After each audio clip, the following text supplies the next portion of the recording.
waiting for this moment for like way too long. I think we have the conversations that we're about to have on a level that is incomparable. Dare I say a quantum level? We're going there today. You shall. We shall. Yeah. Alida, thank you from the bottom of my heart for being here today. Thank you for having me. I appreciate you so dang much. I do want to introduce you in a grand fashion, in a way that you truly deserve the introduction. So I always want to do so with my loved ones that join me on the Brink. Okay. So you're an authority in holistic health and wellness. You are the ambassador for goodness, a life coaching program combining nutrition, mindfulness, and fitness to unlock people's truest potential.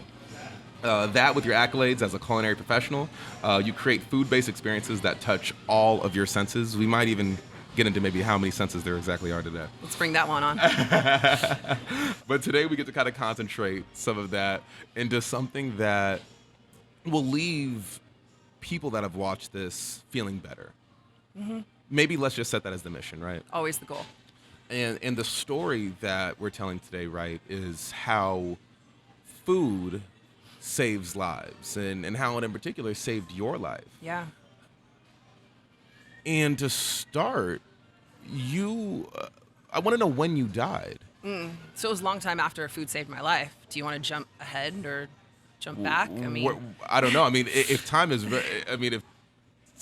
time is relative. Or, yeah, I mean, it is. It's relative to our belief of it. I mean, right. So. Because what's forward, what's back? Yeah, I mean, but what I know, you've told me that you, and not in like a, food saves my life because I was so sad. No, honest to God, your heart stopped at one point. Yeah. It was completely, totally two different occasions though. Yeah. So in March of 1999, I got a third diagnosis from a different doctor with depression. And it was at that time, like I was obese. I was 80 pounds overweight. I had chronic illnesses. I had been battling for about 20 years almost. And it was one of the kind of big moments for me to kind of take a look at my life and wonder, like, why do I hate myself so much that I'm using food to kill myself? Because that's what I was doing. I was addicted to food. Wow. So every cent that I made from my very first job at the age of 10 in catering, all the way through high school, even up to when I was 21, every last cent went to food, to junk food, and I would eat to the point of passing out. And when the doctor diagnosed me, I was like, bro, like, you don't know me. Like, who do you think you are? However, it forced me to really understand how I was holding myself down. And I was so hell-bent on not becoming a zombie with medications. And like, if you take meds, like, that's totally cool. Like, I get it. Some people need them. However, I was so committed to not. I wanted to find a solution. And so it was in that moment that I had to realize, okay, like, A, I'm doing this to myself, right? B, it's a choice to put this food in my mouth. It's a choice to go to the store and spend my money. It's a choice to force myself to sit behind closed doors and avoid life. And that's what I was doing. So I told my mom, I was like, look, I want to go to culinary school. Like, I want to go and learn how to make the food that I'm addicted to healthy for me, if that's possible, right? It is. It is, kind of, sort of, in a way. And we'll talk about that a little bit later. Yeah. However, what ended up happening was when I went to culinary school, I went to one of the best schools in the country. It was a California Culinary Academy up in San Francisco. Oh, shout out to the Bay. I loved the it. Bay Area. And at that time, like, our only rival was CIA in New York. That was before the new regime purchased it. However, the experience of being away from home, learning about who I am, hanging out with trannies. I always say the trannies taught me how to be comfortable with myself. Oh, that's beautiful. Yeah, and I started losing weight because I got happy, and because I started appreciating food instead of disrespecting it. Wow. And that's a bold statement to say that you disrespected food. People disrespect food the way they do with sex. In that we worship it for what it doesn't do to us? We use it to fill a void. Huh. Okay, How... First note of the day. First note of the day. Most people struggle internally with self-compassion, with self-love. And so there's this massive void. There's like a gaping void inside of us that we look to food. It's a quick fix, right? We get a quick little dopamine rush, like, oh, I had a rough day. I deserve this whole cake, right? And that was the rationalization I had.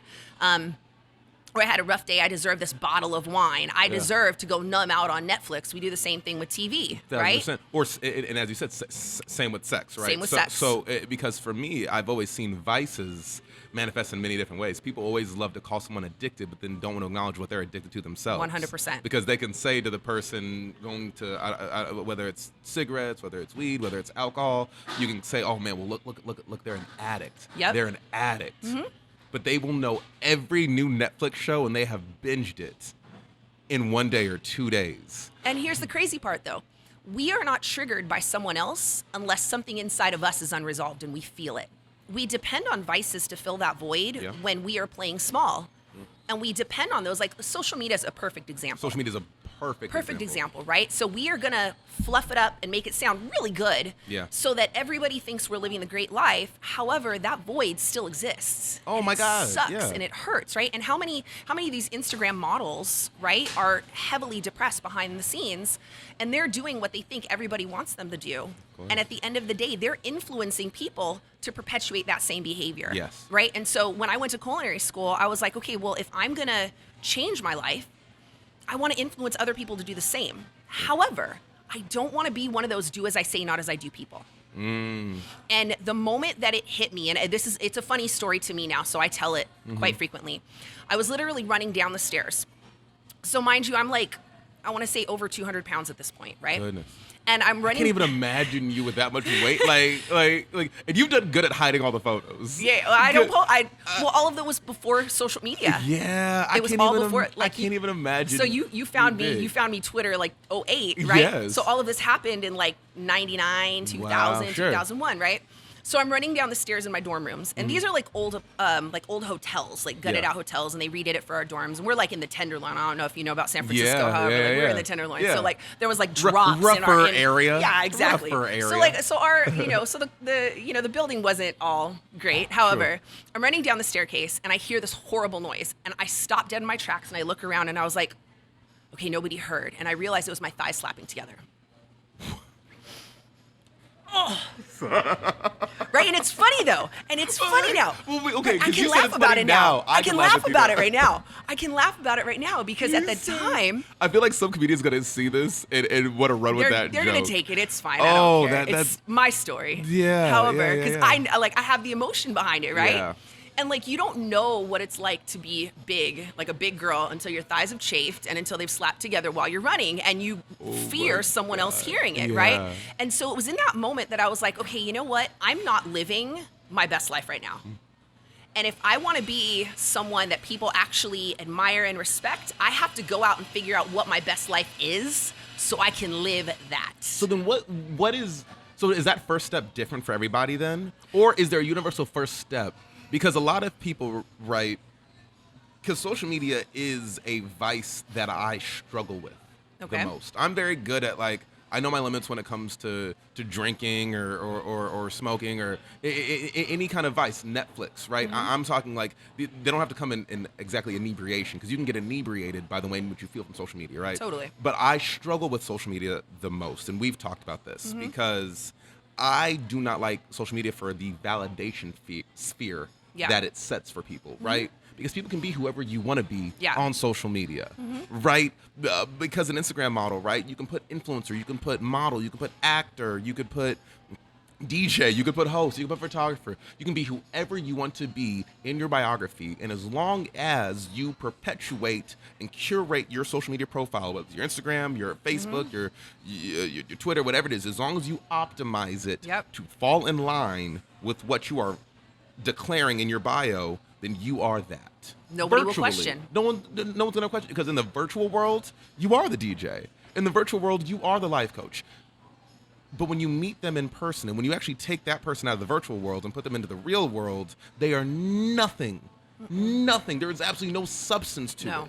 You actually see right through the facade. We live in a culture of headline readers. Of course. That's the problem. Nobody is willing to go out and do the work to better understand that opinion that they read. They see the opinion and they say, "Oh, this validates who I think I am. Yeah. I'm going to go repost it." I'm going to go repost it. They don't do the research. No. Right? No. And so I think that's one of the biggest struggles right now, like even with a vice, any kind of vice, right? Is say for instance, if we're going back to food, okay? So I have clients who are like, oh, I can't resist it. If I even look at it or if I even smell it, I'm going to gain weight. And the truth is, that's the reality they're actually creating for themselves on a quantum level, right? Because they're literally programming their body and their mind to respond in that way, right? Well, if we look at social media and we look at, say, for instance, the headline readers, right? Someone's going to look at that. They're going to see a picture of Trump. They're going to automatically think, oh, this is horrible. They're not going to read beyond. They'll see maybe that headline. However, they won't go beyond that to find out. And this is why politics is so crappy right now, right? It's terrible. However, this is also why body image issue is horrible. How many girls are getting like butt implants and stuff like that? In young women, young women at that. Because it's a headline reader. They want to be what they see, but it's the validation sphere, right? Because that's the void. It's the void because you have girls who already are skinny. You have, and the crazy thing is that I'm actually at this space in my life now that body dysmorphia is what we would call it, right? Is not just something that young girls deal with. Young men are dealing with the same thing, right? Because if our biceps are not that big, if our abs are not that cut, if we are, I have guy friends who are still, even at this age, are still insecure because they are short. Yeah. Wearing lifts in their shoes. Wearing lifts in their shoes because they are short, right? So they feel some type of way for that. And so for me in this virtual versus reality space, and maybe this is the reality that I'm creating because I separate them. I don't know how to exist as a real person on social media because I'm too busy trying to live my life. You have to stop playing their game. In reality, because like my first thought when I'm in somewhere that, dare I say, is an Instagram playground, or if I have a bomb piece of pizza here at Echo Pizza Kitchen, my first thought is like, hold on, let me take a picture. That's not my first thought. My first thought is like, let me smell this. Yeah.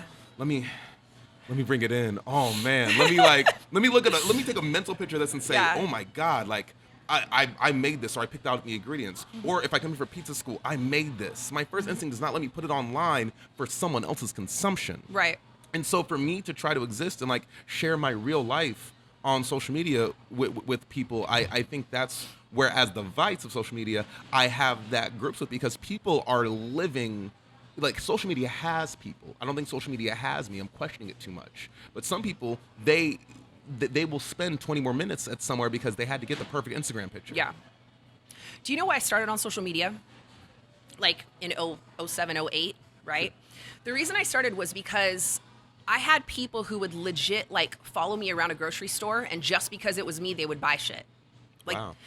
And it was weird because like at the time, like I was really like, I was kind of like famous in the little area that I was in as a personal trainer, and we did a infomercial and all that kind of stuff. Yeah. And so people saw me on TV. This is in Orange County? No, this was in Palm Springs. Palm Springs. The Palm Springs area. Yeah. So legit, I'd be at Trader Joe's and I'd be like, why do I feel people watching me? And then all of a sudden they would be like, oh, at the register, they're like, oh, I saw you and it's you. And so I just bought whatever you bought. And I'm like, well, damn, like it's a good thing I didn't buy like those chocolate covered Oreos, like those chocolate covered JoJo's. Like I would have, man, like don't eat what I'm eating just because I'm eating it, right? I'm eating it, yeah. And then I would have people who would like be like, oh, I saw you at Yard House the other day and you were drinking.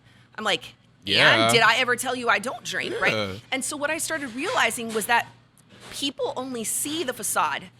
So I used social media to show who I really was that people weren't seeing. And that was why Twitter grew for me so fast. In the first week, I had 1,500 followers. That was before all the algorithms and stuff like that. But it was about realness, right? Like I was bodybuilding at the time. Like the thing that got me, like I think I got like 500 followers in a matter of like 48 hours was literally I was posting an eggnog weight gainer shake with freaking Thin Mints, right? And you know, it's like, hey, like I eat ice cream, I eat cookies, right? Just because I look like this doesn't mean I don't indulge. It's a matter of respect. And that for me, that is what social media is all about. It's a matter of respecting the food, right? As we were saying earlier. It's about respecting myself. It's about showing people that like life is not about perfection. It's about balance. It's about character. It's about not fronting, right? I don't want people to go to my social media and be like, oh, because people have said this to me. Oh, I look at all your stuff and you're just like so perfect. Like, do you even have any problems? And I'm like, oh, that means I'm not being vulnerable enough. Let me get on there and cry a little bit. And I will go on there and I will share a story and I will bawl my eyes out so that people understand I'm a real person. But that gets more respect Yeah. than fancy photos, and I won't show my ass. Like, it's Yeah. not going to happen, right? However, like, I do it for the respect because that's where the influence is going to come from. If people are too afraid to show who they really are, like on social media, that means they're dying inside in their real life. Wow. So, Oh man, back to your that's one I original gotta question. write down. So, that's one. so back to your question about how I died. Yeah, no, but thanks for bringing it back because I knew the Gotcha. tangent would go there. But no, man, that actually makes a lot of sense for me because I've forgotten how to be real on social media. I think so much happened in my life that shut me down. You know, it's like I went to a school, and again, and these are all environmental factors, but a lot happened in my family life. You know, like parents divorcing.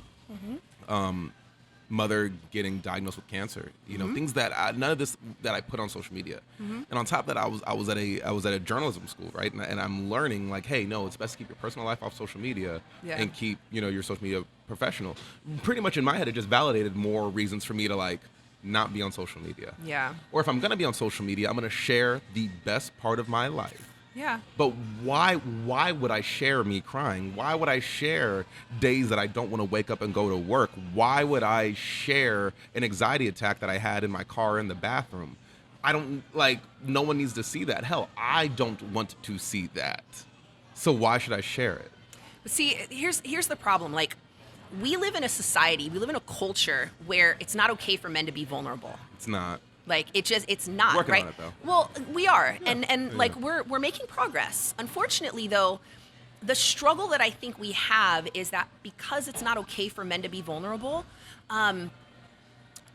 like, you guys get challenged at a very early age. Be a man, right? Yeah. You could be 2, and your father's like, "Don't cry, be Yeah. a man," right? Nobody says that to a woman, No. right? However, on the flip side, women also have to deal with the struggle of, oh, women are just emotional creatures. F that. I don't have patience for that. Because there's no way that society would tell you that there's no way that a woman can actually have any degree of what we call masculine energy, right? Actual energy to be decisive and be a patriarch, right? Or a matriarch and what it means to like, no, actually, she's the breadwinner. Not him, Yeah. right? And there's been a running theme, of course, of all my interviews actually talking about patriarchy. Yeah. In regards to its downfall might be the best way for humanity to carry on. Because It's the only way. It's the only way because look, we are programmed across all cultures globally. You know what I'm saying? That no, men can't cry, no, men can't be vulnerable, no, men can't be sensitive, right?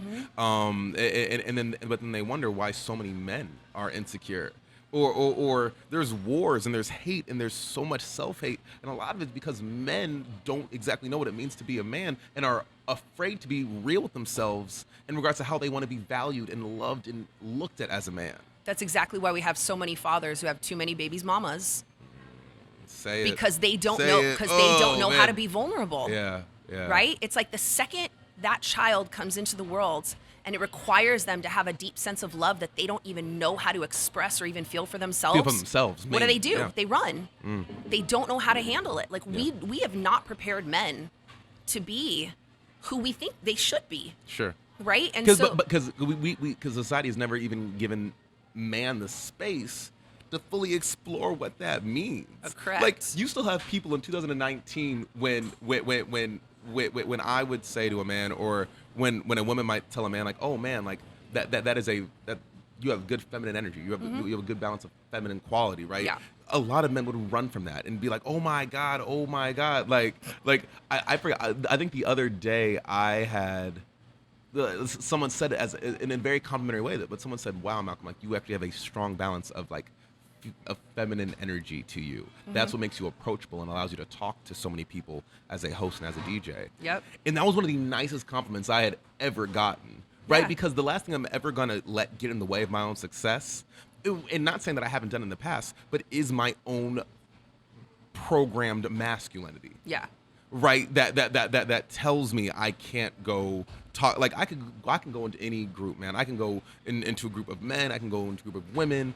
Old, young. Like Korean, Pakistani, black, white. It doesn't really matter. But I can go connect, right? Gay, straight, trans. It doesn't matter. I can go and I can connect with you. Yeah. And that's because I am so in touch and in love with myself. Exactly. That it allows me that connectivity, which in relation would be a feminine energy, right? It's an emotional energy that I'm able to emotionally tie into someone, right? It's compassion. I don't let logic or let program of difference, right? Oh, you were born somewhere different. You look different. Yeah. So I can't connect with you in any kind of way. Well, that's bullshit. Like, of course. Like I'm completely capable of doing so, and so which leads me to then the question of not only when did you die, but then how does mind, body, and spirit all connect in a space that allows people to not get in their own way? So, how I died, and I'll pull that in. I was going to school at University of Santa Monica studying spiritual psychology. And I got my spiritual call. So I was in meditation. God literally said, like, you are to be a spiritual teacher. This is your path. And I was like, yeah, no, I don't. Clearly, you don't know my life. And, of course, no, not worthy of that. So go knock on someone else's door. I'm one of your children, but like you don't know what I want. No, haven't you seen what I've been doing? So that was March, and I was back in the desert still, and I thought, okay, well, if this is what I'm supposed to do, I have to go prove my worth. I have to go prove myself. And I locked myself in the house for 2 straight days. I wrote my first book. And I was like, maybe this is going to validate me. And yeah, well, that didn't work. Because God's like, that's not what I was asking of you. And then all these signs, slowly but surely, just kept pointing like, this is not where I want you. This is not what I intended for you. I ended up moving back home after 11 years of being in the desert in April of 2012. And I got in a really toxic relationship. And by July of that year, we were finishing up school in that first year. So we had like a 5-day lab.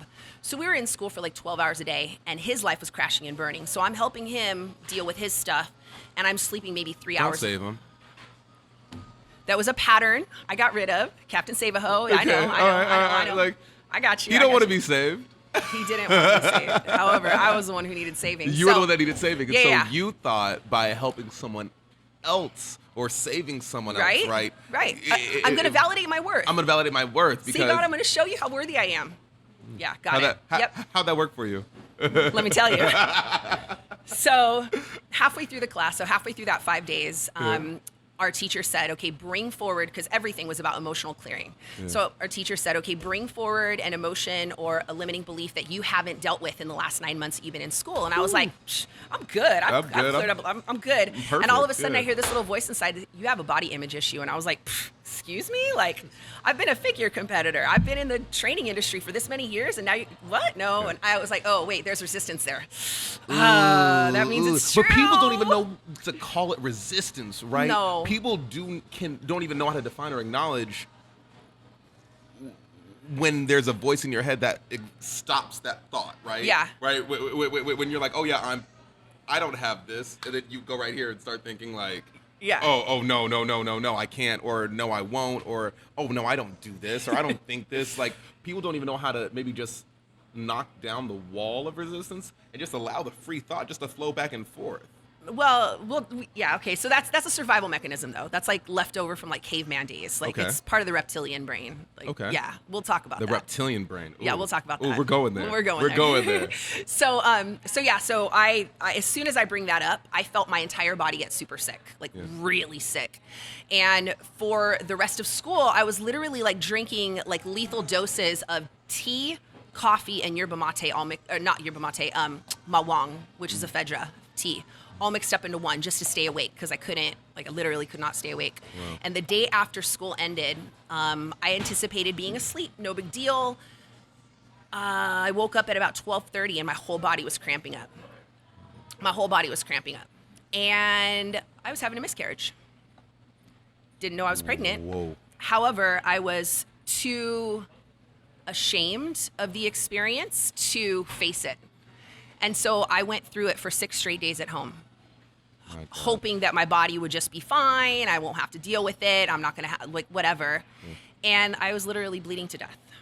And so during that time, I had basically just kind of made an agreement with God. Like, okay, well, if I'm dying, like, I'm ready to go now. And I kept hearing this voice, like God would say, like, are you ready to trust me yet? And I was like, yeah, I get it. It's my time. Like, I'm ready. I surrender. Let's go. And there would be moments where, like, I would get up out of bed and I would go to, like, say, the shower, and I would leave my body. And it was almost like in a movie where time stands still and all of a sudden things just fall without, like, the speed of gravity. It was like my body, like, floated like a feather to the ground, so there was no damage to my body. I would, like, completely leave my body, so my soul would go and then my body would drop to the ground. And it happened multiple times until I finally surrendered. And when I crossed over, that's when God was like, this is all I've been trying to show you. This is the only thing I want you to see, and this is what I want you to go back and teach. And I was like, okay, I don't know how that's going to happen. However, got it. And so what God showed me was, like, this grid of consciousness. And there's no shape or no form. It's just basically when you set an intention, the intention manifests. It will. So he said, if you surrender and allow it to. Correct. So he said, think a thought. So when I thought a thought, bam, it popped up. He said, think another thought, right? Well, as soon as I thought the other thought, this one disappeared. And so he was attempting to show me that, like, you don't have to have a clear path from A to B. In fact, you might not even know how you got from A to B, and that's actually probably better. Because if we focus so much on how to get from A to B, we don't let God do the work. All we have to do is focus on the outcome, the intention. Because people don't want to have faith. No, they don't. Well, they don't know how. Like, here's the thing, right? Like, let's be real, okay? Father issues, daddy issues. Okay. What's the first thing we're going to do? We're going to blame our father. Okay, yeah. If I don't even trust my own dad, how am I going to trust my father? People don't realize how strong that program goes. Yeah. Okay. And very strong. Yeah. Very strong. Yeah. So when I came back from that, I decided that, like, I wanted to live my life in whatever way, shape, or form. I became an ordained minister.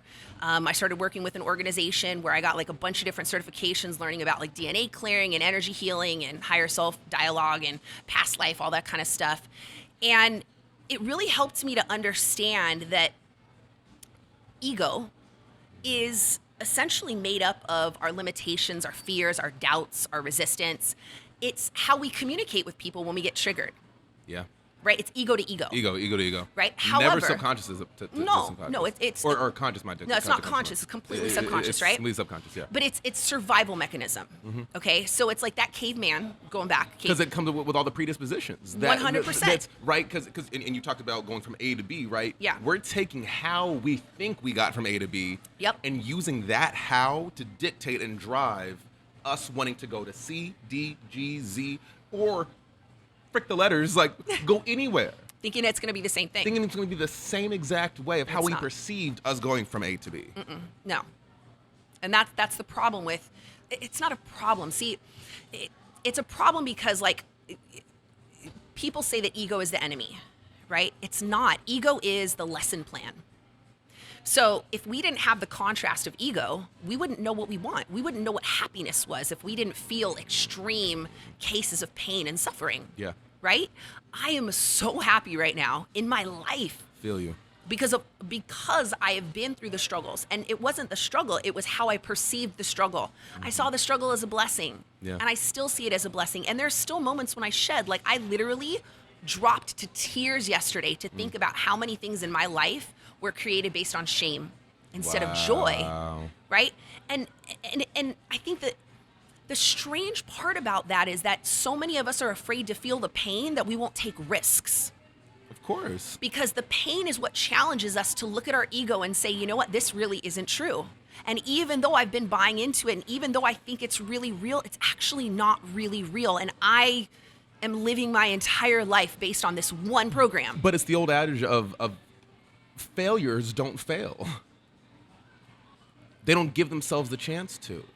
They keep themselves in this role. They just keep rolling, but they don't go anywhere. Right. Because they validate themselves into a circle and they just keep themselves rolling in place, but they don't actually move. Well, think about Because that. they're too scared to. Well, think about that one for a second, right? Because that's free will. Yeah. Okay, so we talk about free will. Free will, right? We think we have free will. We don't. Because anytime we're influenced by anything we see on TV, anything on social media, any of our old limiting beliefs, that's not free will. No. That's hypnosis, right? True. However, if every single day of my life I'm choosing to destroy and sabotage my life, how much more effective would I be if I took that same energy and chose to validate beliefs about myself that were actually positive affirmations? That's really good. Yeah. Right? I mean, same energy. Isn't it crazy that people don't validate themselves? Period. Actually, I mean, I could just make that. People don't validate themselves, and in the best way, they don't validate the best parts of themselves. It's the illusion of humility. Yeah. Right? How many people have told you, be humble, don't talk about yourself? Be humble. It's BS. Only Kendrick Lamar. And honestly, you always talk about this intersection, or you speak in the crux of this intersection of mind, of body, and of spirit and food, and where does all that correlate in regards to getting the ego out of the way? Well, food to me is a perfect example. The relationship that we have to food is a perfect example of how we feel about ourselves, how we feel about God, whatever God you believe in, right? Sure. So if you look at food and it's about gorging, it's about numbing, right? That says something about how you feel about yourself or about what you feel about your spiritual connection. However, if you can look at food, you can bless the food. You can be in gratitude for the food, right? You can experience it not just with all five senses. However, you can experience it on that other level, right? On a spiritual level. The moment that you're looking at the food and you're thinking about the farmers and the animals and all of the things that went into making that food, it becomes a spiritual experience, Of course. right? Now, if you were to take that same philosophy and apply it to everything else in your life, whether it be fitness, relationships, money, right? Your car. Everything is a mirror of how you feel about reality. Sure. Okay? So if I'm triggered by someone, I have to take a look at what's going on inside of me and say, okay, why did I attract that? Yeah.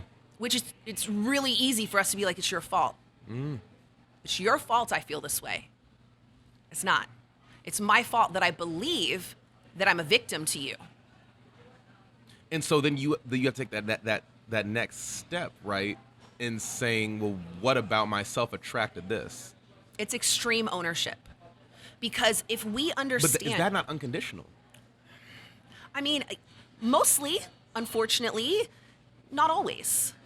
Like, so for instance, like, if I, say I'm in a relationship and I get in a fight with my partner, right? And I go within and I'm like, okay, how did I manifest this? Yeah. Okay? So then it's all about me, right? However, I'm not taking the time to resolve the issue with this person. Is it really still unconditional? Have I really let what needed to go? So most people forgive from a place of, I forgive you for doing something wrong to me. That's not forgiveness. That's, I'm still blaming you. I'm just tolerating you. I'm just tolerating you because I'm I'm not forgiving accepting you. you for what you did to me. How dare you? So but I forgive you though.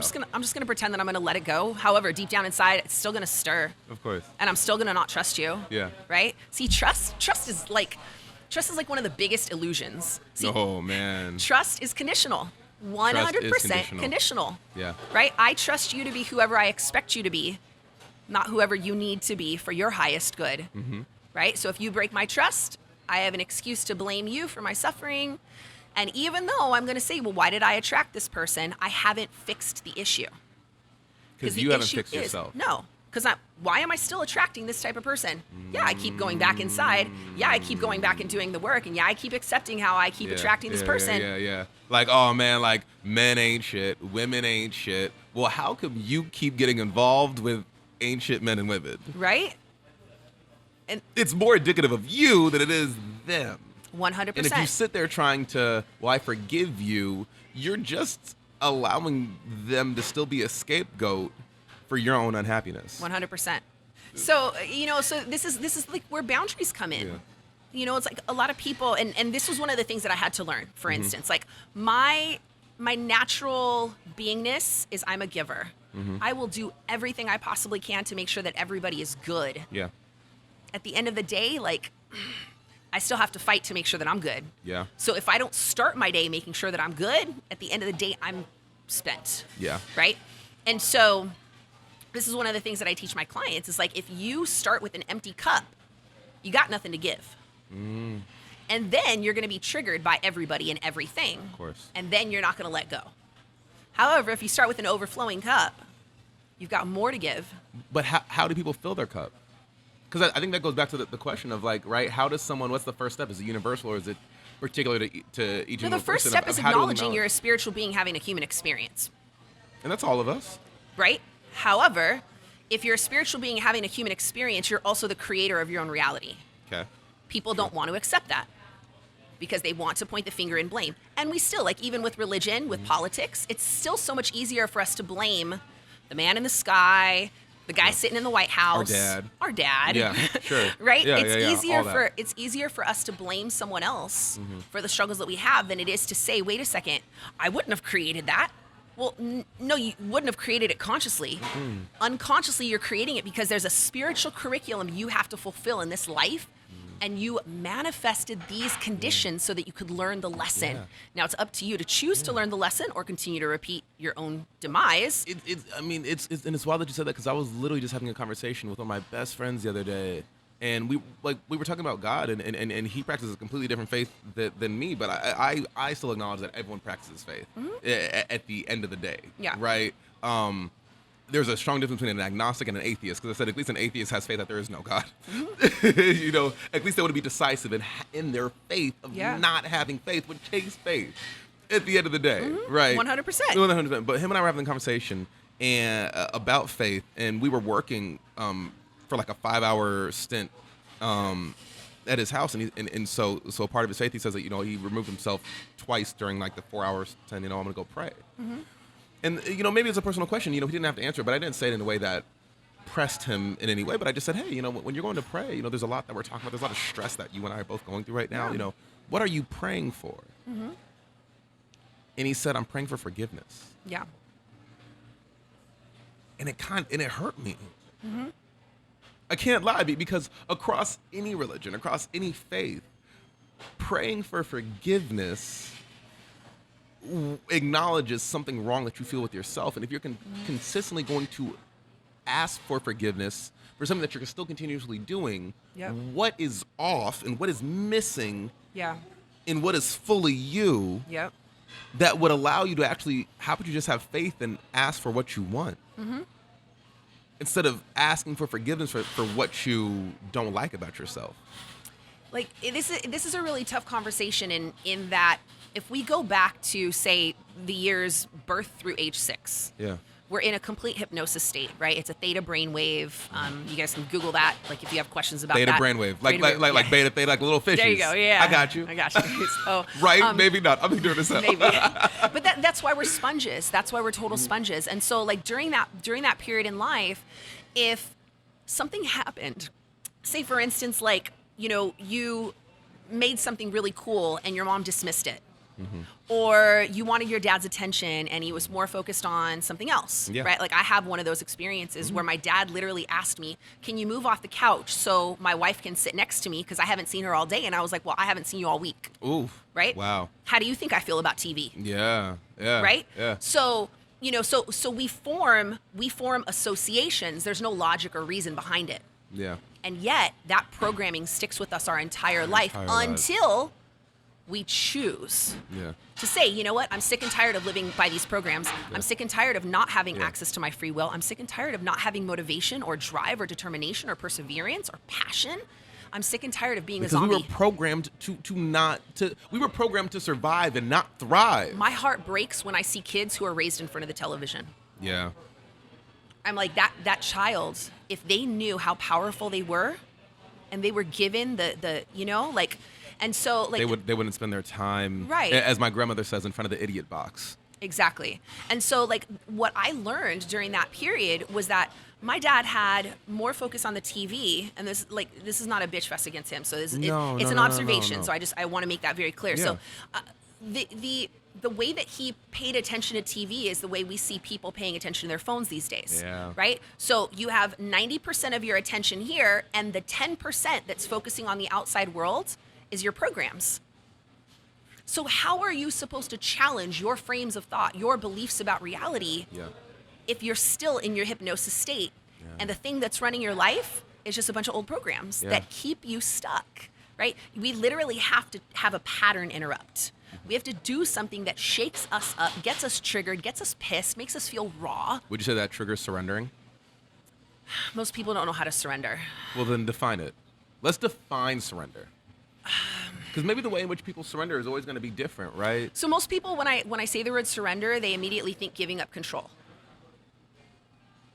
But it is to an extent. Well, they think giving up control from a place of I have to fight, and if I fight, then everybody's going to take advantage of me. This is where the word vulnerable gets really fuzzy also, right? Because so I teach from a book called A Course in Miracles. And the word vulnerable, the way it's used in that, means that you're weak, means that you're open to attack. Yeah. And that's the typical standard, the way I think people define the word discipline, right? What happened when you were a kid? If you did something wrong, you got disciplined. Well, how are you going to be a grown-up and have discipline in your life if you believe it's punishment? Yeah. There's no room for that, right? How are you going to have discipline in your life if you think it's punishment? So you have to Wow. disassociate from the punishment, and you have to reframe that word. So the same thing holds true with surrender. If we don't have a spiritual connection, if we are not going in and doing the inner work, we don't know what it feels like to send out a rocket of desire to the universe and say, this is what I want, right? I believe that prayer is in two parts. Praying is the asking, meditation is the surrendering. Meditation is the opening to receive, Yeah. right? And people don't know that second step. They don't. Right? They're even crazy churches. I saw an article the other day about this guy who's at a church, and he's saying how meditation and yoga are the devil and they're The devil. demonic. I've heard that before too. I've heard that. I thought it was a crazy. Someone said, "Yeah, please. anyone that does yoga is devil worshiping," and I was like, "Where in the world is doing yoga like devil worship? Like you're just stretching." And I get it. I get it because yoga is essentially from the Hindu religion, from the Vedic scripts, even Yeah. before Hinduism came about. It's from the Yeah. Vedic scriptures. And the premise of yoga, even the purpose of yoga, is to prepare your body to receive the light of God. Yeah. Plain and simple. Plain and simple. Right? How is that a bad thing? Right? If I But stories, right? Because you're talking about perception, right? And perception of stories, and that's where I will easily go on record of saying, religion can be in a lot of spaces the weaponization of spirituality, right? Because everybody has interpreted numerous stories in their own way, and rightfully so. You have every right to do. Yep. But if you look at the crux of every religion, of every faith, man, it is to be a good person and to open yourself, be receiving and deserving Yep. of the light of God. 100%. And however God manifests in your life, man. I was having a conversation on the brink with my friend Malachi of whether or not God is a black woman. And yes, God is a black woman.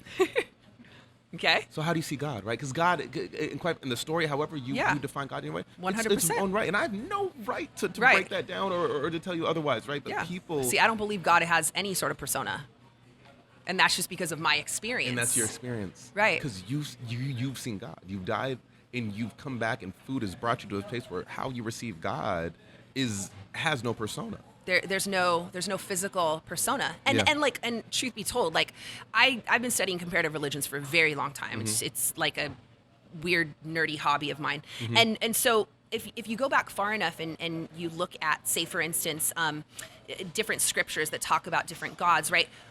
We have created the dilution, say for instance, of the Bible per se, right? Yeah. The original Aramaic versions of the Bible perceive God to be a very different person than what we read now. Of course. Now it's about God made us in his image as though he was a man, Yeah. right? And yet if you go back early enough into the scriptures, you understand God is not a person. Humans are just one tiny little function of a being in all the different worlds and all the different galaxies. We are not alone. No. Who in the world are we to say that we even have the cognition to comprehend what we think God is? I don't think I'd want to. Right? Because I would be limiting God. I would be limiting God. And I think limiting God if I'm made in her or his image or any kind of image, right? If I'm, like I love Kendrick. He said in the song I put on my Instagram too. It was my favorite quote. He said, "I was made in his image. You can call me a god," right? But if I was made in this divine image, in this divine persona, and if you were made in that same divine image, because that's what I believe, right? Then I don't want to limit my greatness by putting limits on what I can perceive God to be. 100%. Now, so let's tie that back into the question about surrender. Because if I do not believe that I am the embodiment of God, I believe that I'm losing my power by surrendering.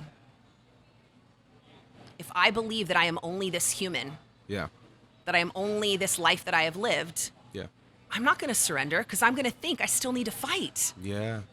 Right? Every day of my life, I got to fight, I got to hustle, I got to grind.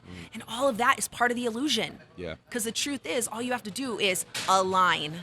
Right? I use the word calibration a lot with my clients, right? Calibrate, right? So it's like if I know that all potential realities exist on a quantum field, then the reality of me being a homeless person, the reality of me being a black man, the reality of me being a super wealthy business tycoon, and the reality of being a mom all coexist.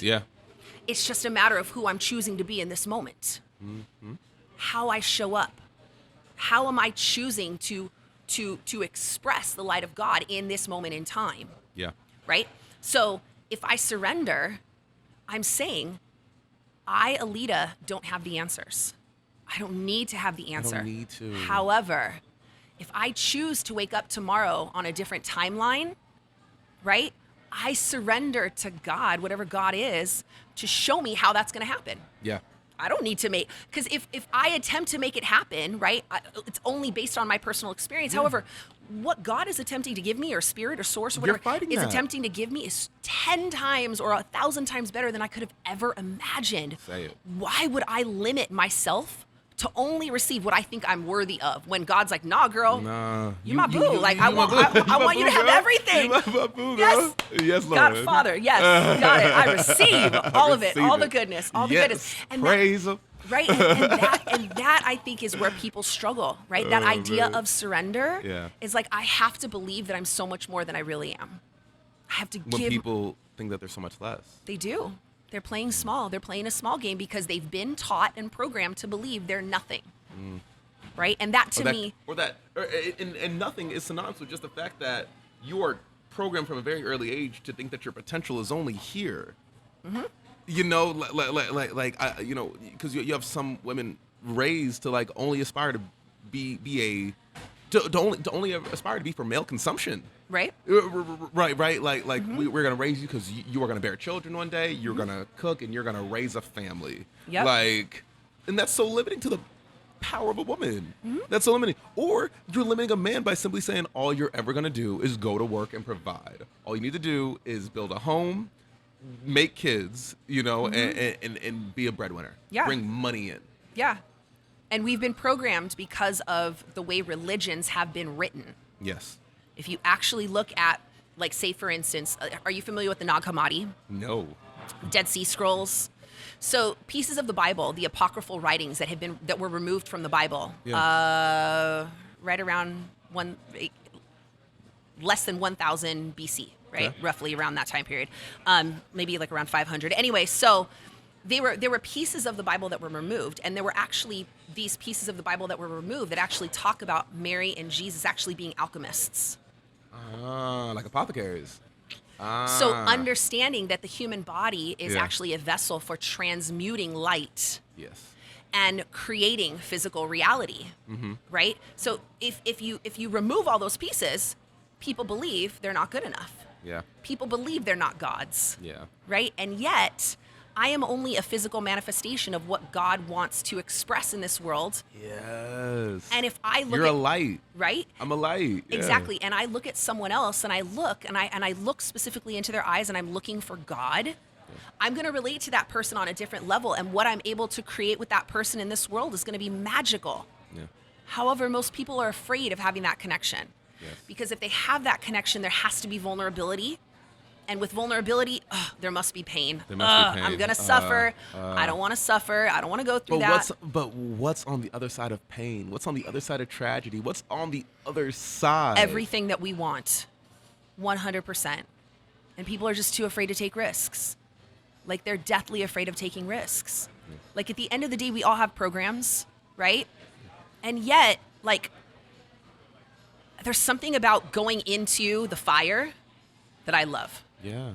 Because I know that through that fire, I'm going to come out a different person, right? Like, when I showed up today, Don was like, oh, wow, look at you. You look all good. And I'm like, yeah, I'm still trying to figure out my brand. And he's like, you're kind of like an anomaly. Like, how would you even describe your brand? I'm like, I don't know. Like, I feel like I change from day to day. So the way I dress, like, it describes who I'm showing up as today, right? True. It's on the timeline of who I am today.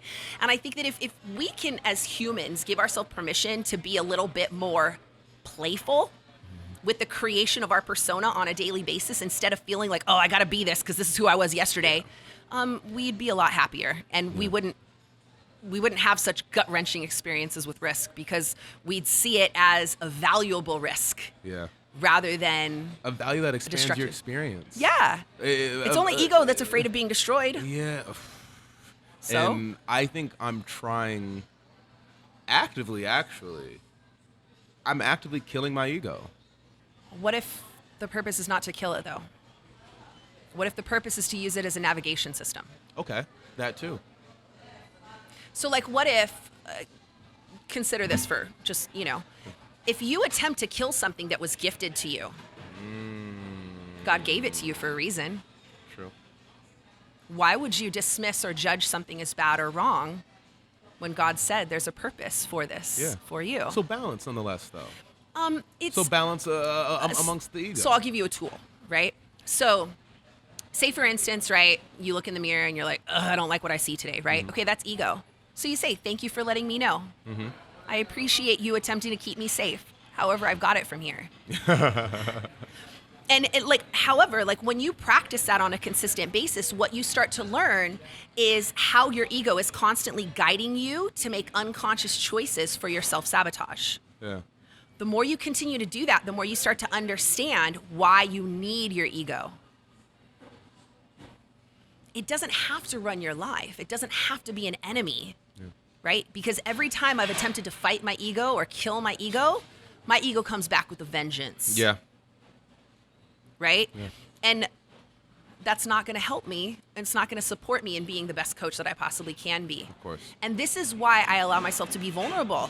While I'll go cry up on stage or on camera or on Facebook or whatever, because I'm like, if my ego continues to have the power and my ego continues to hide in the background, you'll continue to lose. I'll lose. Yeah. I will lose. And so will everyone else in my life, because I'm not showing up. In the most genuine form of yourself. 100%. Yeah. 100%. My God. Alida McDaniel, life coach, chef. I don't even know if having you on the brink is rightfully so, because I feel like you're so much, you're so past the brink. It's unbelievable. I mean, I can't thank you enough for giving me the time, giving the people the time, man. And we'll have to have you back on the brink, like, I'd super be honored. soon. But you're so past the brink. It's unbelievable. We're gonna change the name of the episode to actually, like, on the light stream with Alida McDaniel, actually, because you're so far past the brink. It's unbelievable. But thank you so much. Thank you for having tea with me. Thank because, like, on all, I have to have tea with all my loved ones. Thank you so much for this. Thank you. Life coach and chef Alida McDaniel here on the brink, man. Please make sure to subscribe and follow Alida. Where can people... Instagram, Goddess Intelligence. You can find me on Facebook. I'm on Snapchat. Everywhere. Just Google me and you'll find me. Google me. Google me. That's what we got to say, man. Pretty much. Thank you again. I appreciate you so much. Thank you.